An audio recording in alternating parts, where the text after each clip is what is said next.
Alright guys, I'll admit I am very late to this topic, potentially even like a month late, depending on when this video comes out. But in my defense, I'm a dad now, alright? I have a baby. He's 5 months old. I have better things to do than sitting here talking to a camera alone in my room. Like watching Jason Nash live stream on TikTok. All right, Sandra, thank you for the money. Kevin, thank you for the money. Can you guys send me $1 million? Turns out I can do both at the same time though, so now I'm here. If you've been on TikTok lately, there's a good chance you've seen former Vlog Squad member Jason Nash constantly live streaming, compulsively urging his fans to send him money. I know I have. A lot. This man is constantly live. Here we go, 118. Guys, don't forget to follow my podcast, All Good Things Podcast. We just spoke about it. We need... If you enjoyed that 30 seconds of silence, guys, make sure to go check out my podcast. You're gonna love that. It's completely silent for an hour. Like me, a lot of people were pretty confused to see this. At one time, Jason Nash was a part of the most popular group on YouTube, and now he's battling the Joker for gifts on TikTok. What a way to start the day with Tommy Two Coats. Tommy, thank you so much for being here. If you've never seen one of these TikTok gifts battles before, basically there's two creators, and you send gifts to the respective creator that you're watching. This bar at the top indicates who has the most gifts, and when time runs out, whoever has the most gifts wins. Their prize? All of the gifts that they got during the battle. And then the second place person also wins all the gifts that they got during that battle. So needless to say, there's a lot at stake. This is a live stream where Jason is actually battling his wife, Naveen. Why don't you come down in the room? I'll let you in. You can come back in the house now. Yeah, come back in the house, man. You look like Batman standing over the city. Now, hang on. If they're married, aren't the gifts just going to both of them? What kind of charade is this? Now, at first I kind of assumed that most of the people watching these live streams were children. And I was like, ooh, that is super weird, just like asking children for money. You're basically just asking them to steal their parents' credit cards. In a way, I sort of thought of Jason Nash as like a babysitter, but he's also babysitting 1,000 other kids.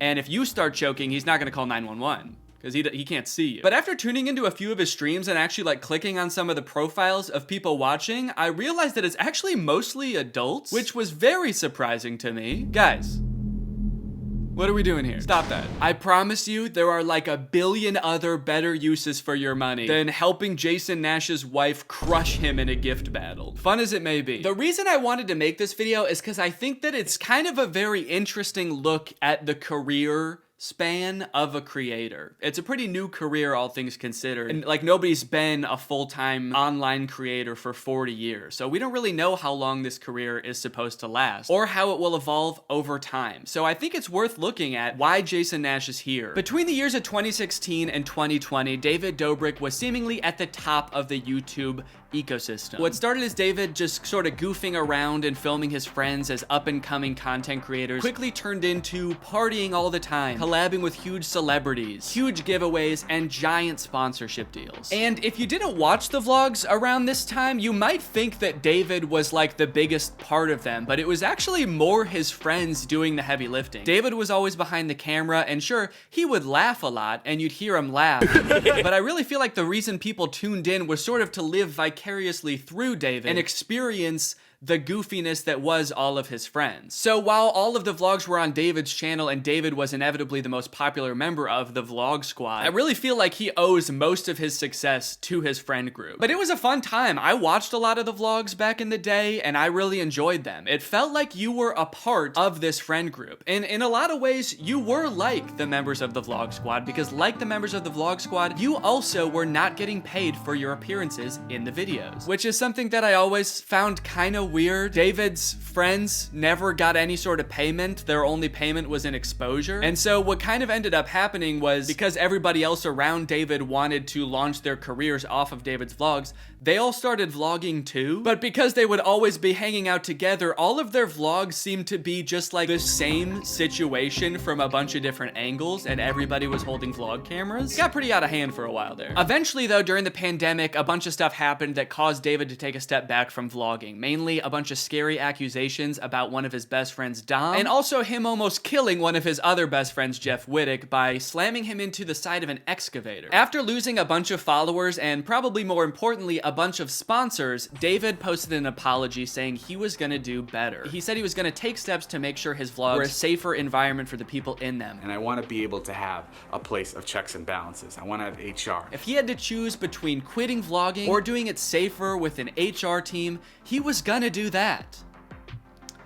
And then he quit vlogging. Currently, David is still presumably very rich. The only place he really posts is on Snapchat, and from what I can tell, he mostly just goes around and tours really expensive houses and parties a lot. He doesn't seem to have any ambitions of creating more content on YouTube. In a lot of ways, he's sort of like the Great Gatsby of social media now. But without David sort of manning the ship that was the Vlog Squad, a lot of the other members basically had to figure out other avenues and other ways to make money and maintain their following after the vlog ended. Zane and Heath have a pretty successful podcast now, so does Jeff Wittick. Carly and Aaron, I believe, have a podcast too. But I feel like Jason Nash out of the entire group is having the most trouble adjusting to the post-vlog era. He has a podcast, but it's definitely not getting the same numbers that his podcast with David did, views, back in the day, which David also quit. Despite them, I think, getting a bunch of really great offers that would have changed Jason's life, David decided to quit because he didn't want to do that anymore.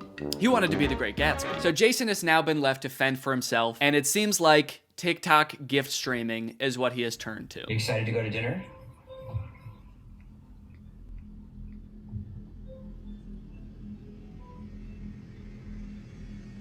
Man, this is content, baby. This is crazy. I didn't know all you had to do is just sit there and stare at your camera and people will just send you money. Why did I write this whole video? So a lot of the response has obviously been kind of cringing at this feeling that what he's doing now is very shady. And I mean, he's not really harming anybody, I guess. It does seem like it's mostly adults sending him money. Obviously, there's always going to be kids online stealing their parents' credit cards, so that's not great. I do get kind of a shady vibe from it just because there literally is no content for you to consume except to send him money. Like, the whole point of this stream is to see how much money Jason can make without having to do anything. That's like the point of the stream. Melanie, thank you.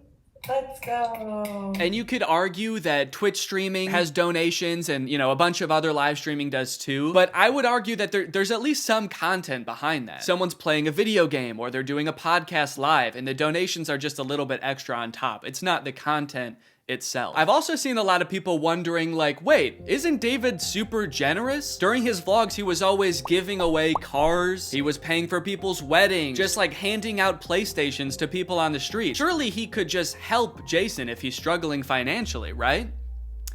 Wrong. From some of Jason's podcast clips, it seems that that is definitely not the case. But before we get to that, I've got to make some money of my own. Alright guys, let's get those gifts in. James, thank you for the llama. Carol, thank you for the sombrero. Brian sent a Arab? Oh. Is this a gift on TikTok Live? Also, how did you get this one? This one's mine. Well, regardless, this is actually pretty convenient because this video is sponsored by Arab. Arab flavors your water using scent-based taste. And, oh, Brian also sent a scent pod? Oh, thanks, man. Okay, so I can put that on. With the scent pod down like so, it's just a normal water bottle. But when I activate the scent pod, air is able to pass through the scent pod and into your mouth, where you can taste the scent. Send me money. I like to bust out my air up while I'm getting work done. It gives my water a little bit more which is what I need when I'm trying to focus. This one right here is lime, and it is excellent. Someone said, come to Brazil. I'm busy. Air up is a unique hydrating experience. You can't get this anywhere else, buddy. No chemicals, no sweeteners added to the water, just plain old water into my plain old mouth. The scent pods come in a variety of flavors. I really like the lime and the peach. My editor, Jake, is really fond of cherry. So no matter what kind of flavors you like, there's bound to be a couple for you. If you want to spice up your hydration experience, click the link in the description, get yourself an Air Up, get yourself some scent pods, put your mouth on the nozzle, and suck away. You look really tired today. That is mean. Thank you to Air Up for sponsoring this video, and thank you to you guys for checking out Air Up. Now back to the video. About a month ago, when Jason was in the thick of his live streaming every day, he posted this podcast where he and a bunch of David's mutual friends talk about how different life is now that David's not vlogging anymore. Like, the thing is, like, David's in this, like, moment in his life. Yeah, where he can do anything. Where he just parties. Oh no, Jason, the look on your face, man. Jason's like, don't look bitter, don't look bitter, don't look bitter. Where he can do anything. Perfect. He can do whatever the fuck he wants now. He calls me to play pool, and I'm like, I gotta go live, and I don't expect him to understand that. You don't expect him to understand that you have to work to make money? You know he did that too, right? I wouldn't expect him to understand that, man. He hasn't had to work in, gosh, what is it, 2 years now? I hate to say it, Jason, I think he gets it. I just don't think he cares. Like, I'll say things like, I'm losing my house, and he'll be like, oh, but just come play pool. I just don't think he cares. Dude, Jason, haven't you learned anything from being friends with a popular YouTuber? You just told him you might lose your house, and he invites you over. You think he really wants to play pool, dude? He's probably gonna Mr. Beast you. He's probably inviting you over so he can, like, surprise you with a new house. He might make you do Squid Games for it, but you have a chance to win a new house. Maybe he'll give you a new car. Or, you know, surprise you with his new car like he did that one time. My surprise to you is that I'm buying myself a car. I know. That was cool. I will say it is interesting that David seemingly stopped doing the extravagant giveaways once he stopped doing the vlogs. I wonder what the correlation there is. That's kind of weird. There was a great TikTok that he sent, which was like some guy. It's just the guy that has like a lot of money and can do anything all day. He's like, oh, Diplo's having a party tonight, and like and it's literally like things that David has said. David sent Jason a TikTok of a rich, out of touch guy being like, "Oh my god, dude, this is so me." Dude, look at this TikTok. This is so me. That moment when you're rich and you're partying with Diplo and you're talking about how much you hate Jason Nash and how poor Jason Nash is. Guys, comment below if you found this relatable. But if you think about it, though, from 18 to like what, 23, 24. Oh, he was hitting it he never drank. I don't think he ever drank. Even when we would visit him, we'd be up till like midnight just like watching the edits, just like. Wow, he worked hard for 5 years? Let the man party, dude. Please do not burden David's poor gentle soul with your financial woes. Just let the man play pool and play with him, for God's sake. I mean, look, I don't doubt that he worked hard. The dude posted 3 vlogs a week. I'm sure it was a lot of hard work, but you know who also worked hard? Everybody in his vlogs. I mean, that dude just said it himself. They all stayed up with him until midnight watching the edits to make sure they were good. This was a group endeavor. And I know what people say. They say like, well, David gave them the opportunities, you know? He didn't have to make them famous.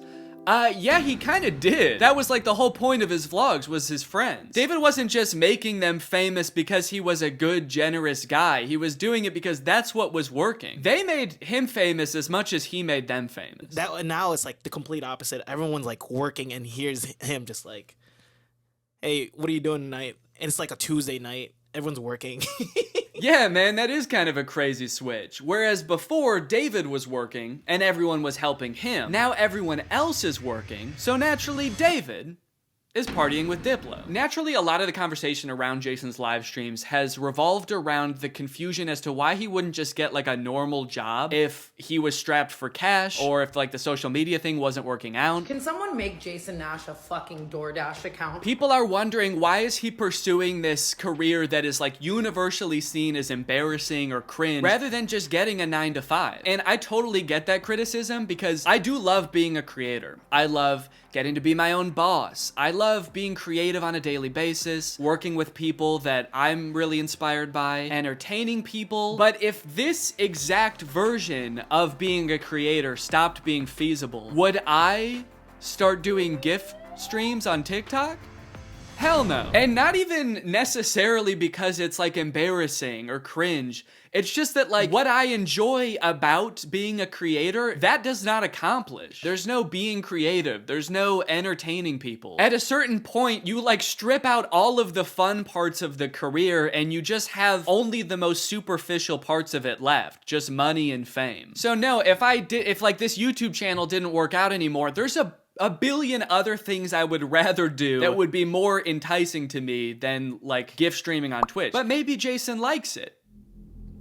He doesn't look like he does, but maybe he does. On the other hand, I could say that Jason is also older. He's lived a lot more life, he's had a lot more experience, and his career in the entertainment industry has gone through a lot more ups and downs than mine has. From what I can tell, Jason has been a stand-up comedian, he's been in TV shows, he's been a podcaster, a Viner, and a Vlog Squad member, and now a TikTok Live gift battler. Between all of those seasons of his life, I'm sure there was downtime where he could have thought, oh, maybe this isn't for me, I'm gonna get up and go get a normal job. And then, lo and behold, the next opportunity comes along. So in some sense, I do understand if Jason's mentality is like, maybe I'm just gonna do this for a little while until I get my next thing off the ground. And I know that when I started Vine, people said the same thing to me. They're like, what are you doing? Why are you doing Vine?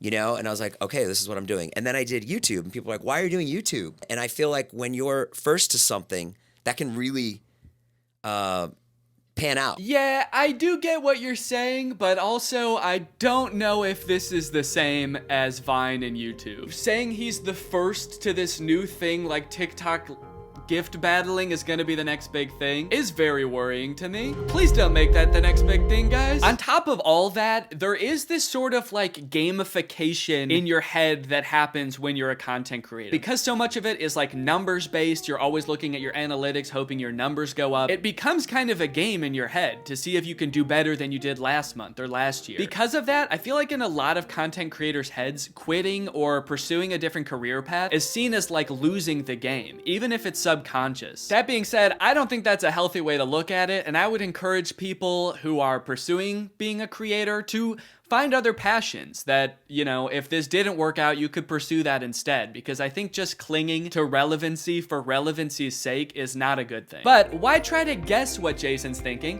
when someone literally asked him on his own podcast why he doesn't just get a job? This isn't me saying this as a negative thing. Yes, I'm yes, just no, totally address it, asking. please. Yeah, yeah.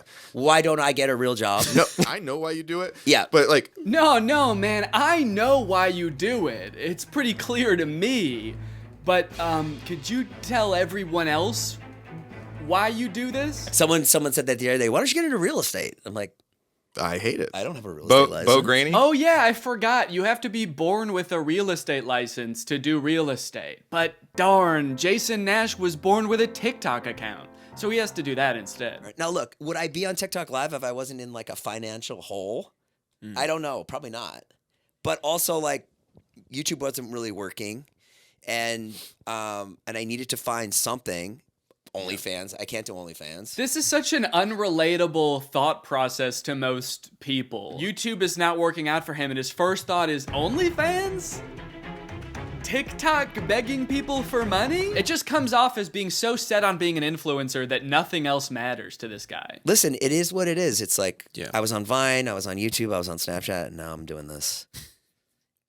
Don't say it like that. Now I'm doing this. I mean, I do like it. No, man, I don't think you do. Not after that. We all saw that. So anyway, it is what it is, and I have to do it because I love it, and it's my favorite thing.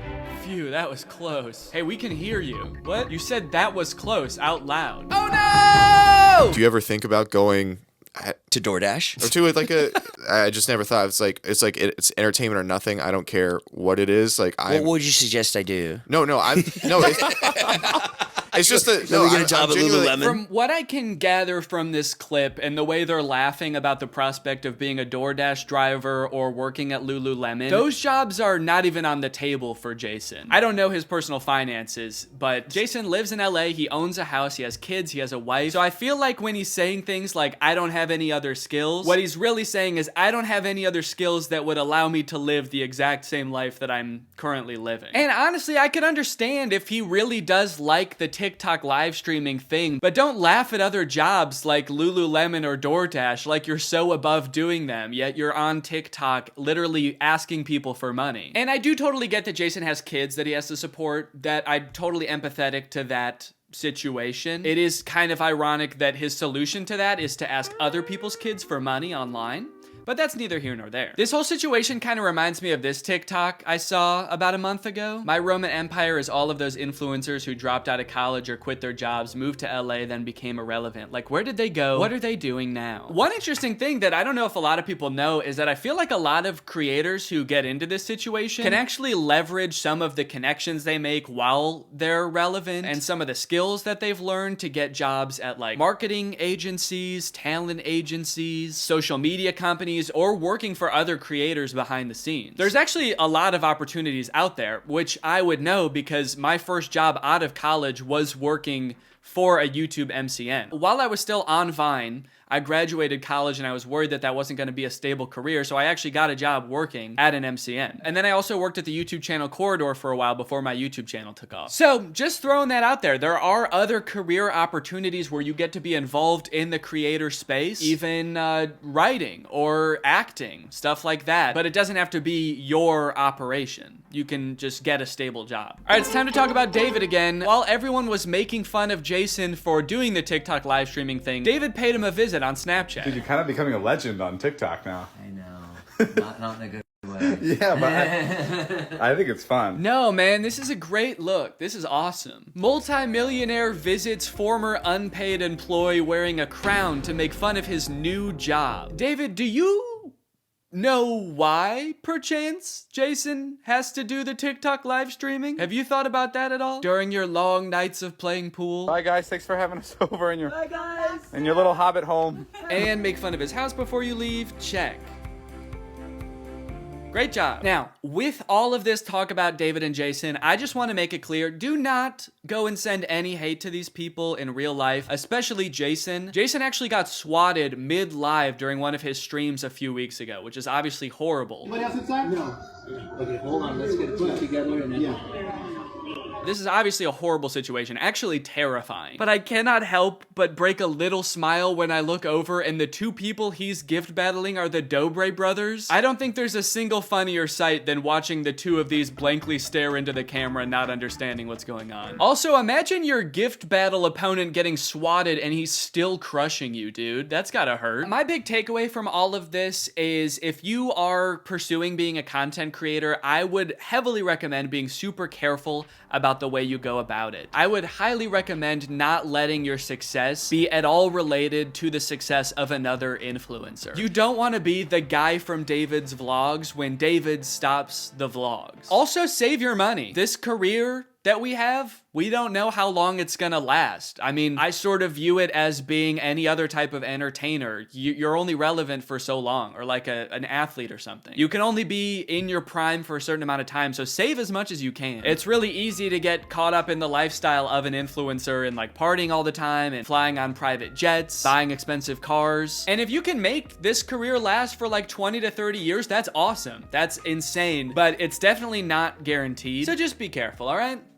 For me, for your old pal Dan. All right, guys, well, I hope you enjoyed this video. If you're new here and you're not subscribed yet, make sure you subscribe and turn on my notifications to join Greg. Greg is what I call my fans here on YouTube, and if you just watch this whole video, that means you kinda gotta be a Greg now. I don't make the rules, sorry. Except for that rule I actually did make, but all the other rules I don't make. All right, I'll see you guys next time. Bye-bye.